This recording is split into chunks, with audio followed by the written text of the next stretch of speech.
Hola compañeros, mi nombre es Laura Ariza y les voy a hablar sobre poder y política y sobre la ley 1010 de 2006 que habla sobre el acoso laboral.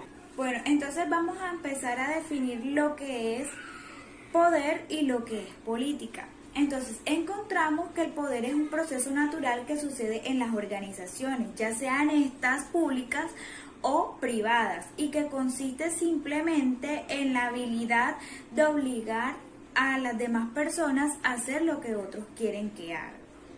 Sin embargo, encontramos que política es un proceso en el cual se usan estrategias operativas que son tratadas por la empresa para el desarrollo de la organización.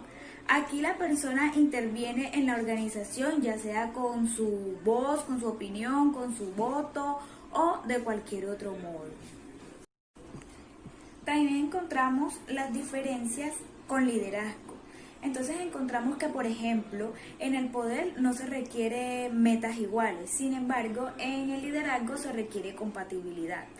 Otra diferencia encontramos es que en el poder se preocupa por convencer y en el liderazgo se preocupa más por influenciar. Bueno, aquí podemos mirar la diferencia que hay entre el poder y el liderazgo. Entonces tenemos que el liderazgo es la cualidad de una persona para ejercer carácter que favorecen la guía y el control de los individuos. Bueno, también vamos a hablar un poco sobre lo que es poder y de lo que es liderazgo. Y tenemos que los líderes usan el poder como un medio de lograr las metas del grupo. Es decir, que por ejemplo los líderes logran metas y el poder es ese medio como para facilitar su alcance. Encontramos unas diferencias entre ellas que ya algunas las habíamos mencionado, pero dentro de una de ellas está que la autoridad se relaciona con la compatibilidad de las metas, en cambio el poder no, el poder solamente necesita dependencia. También tenemos que el poder tiene unas bases que pueden ser situacionales, que pueden ser estructurales o interpersonales. Estas bases son poder interpersonal, poder coercitivo, poder de recompensa, poder legítimo, poder de experto, poder de referencia, poder situacional o poder estructural.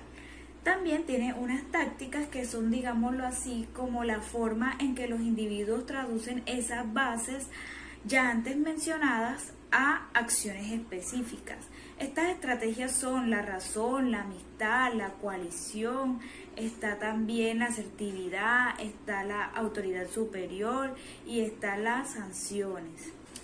Bueno, también tenemos los factores que contribuyen al comportamiento político. Estos factores son individuales y organizacionales. Estos factores lo que hacen es incrementar el comportamiento político y proporcionar resultados favorables, como recompensas incrementadas y evasión de sanciones. Pueden darse tanto para individuos o para grupos en las organizaciones. Ahora vamos a entrar a un tema que como ciudadanos y como profesionales debemos de tener muy en cuenta, y es el hostigamiento y las consecuencias que este trae.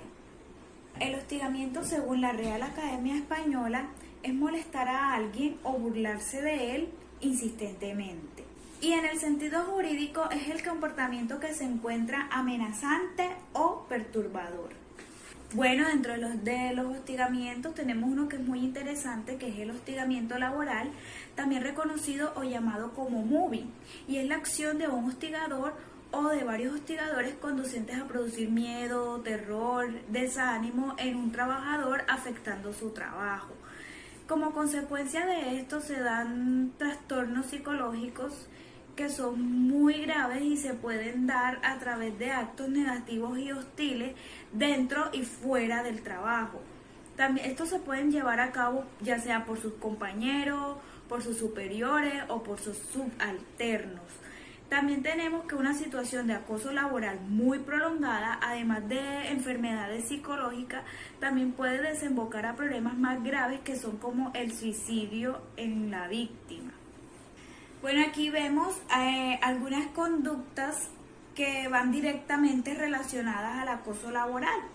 Tenemos que, por ejemplo, cambiar a una persona de su lugar de trabajo sin ningún propósito, aislarla, prohibirle a que hable con otras personas, tratarlo como si no existiera, por ejemplo, son algunos de las conductas que van relacionadas con el acoso laboral. Tenemos también un tipo de hostigamiento que debemos prestar mucha atención, que es el hostigamiento sexual. Y el acoso sexual es una conducta no deseada de la naturaleza en un lugar de trabajo, haciendo sentir a la otra persona intimidada, ofendida, humillada, dentro de otras situaciones. El hostigamiento sexual se puede presentar o se puede manifestar de diferentes situaciones. Una de ellas es, por ejemplo, el chantaje, que conduce o condiciona a la víctima con la consecución de un beneficio, como por ejemplo el aumento de salario, la permanencia de la persona en el lugar de trabajo. Esto también se pueden dar de formas verbales y de formas no verbales. Tocamientos, acercamientos innecesarios, presentación de objetos pornográficos, silbidos, entre otras situaciones. También se pueden dar por sus compañeros, por sus superiores, por sus subalternos y dentro y fuera del lugar de trabajo. El hostigamiento sexual afecta principalmente los derechos humanos de las personas, más que todo, y algunos de estos son la dignidad humana, la integridad personal, la libertad sexual y la intimidad personal, dentro de otros derechos. El hostigamiento étnico, que es toda conducta no deseada relacionada más que todo con el origen racial o étnico de la persona. Como consecuencia es crear un entorno intimidatorio, humillante y ofensivo, atentando en contra de la dignidad humana.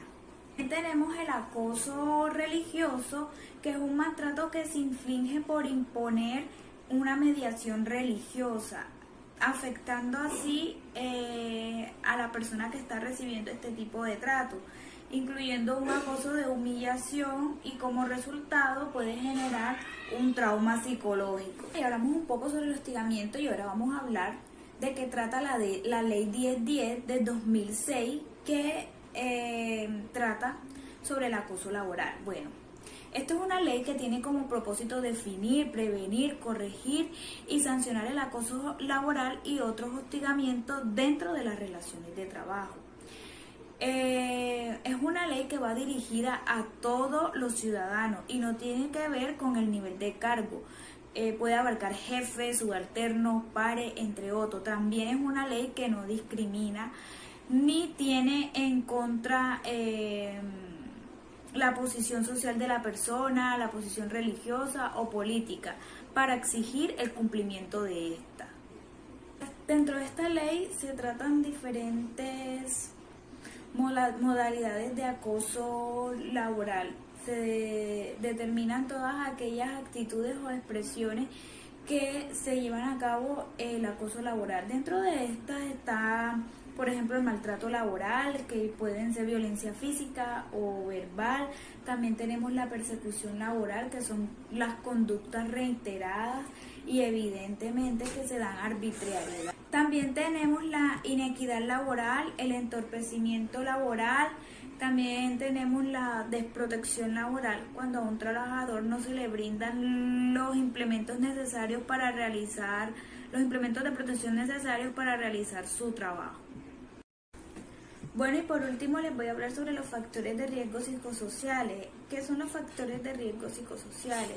Son aquellos factores de riesgo para la salud que se originan en la organización del trabajo y que se generan respuestas de tipo ya sean cognitivas, emocionales, fisiológicas o conductuales, como lo mostramos en la presentación.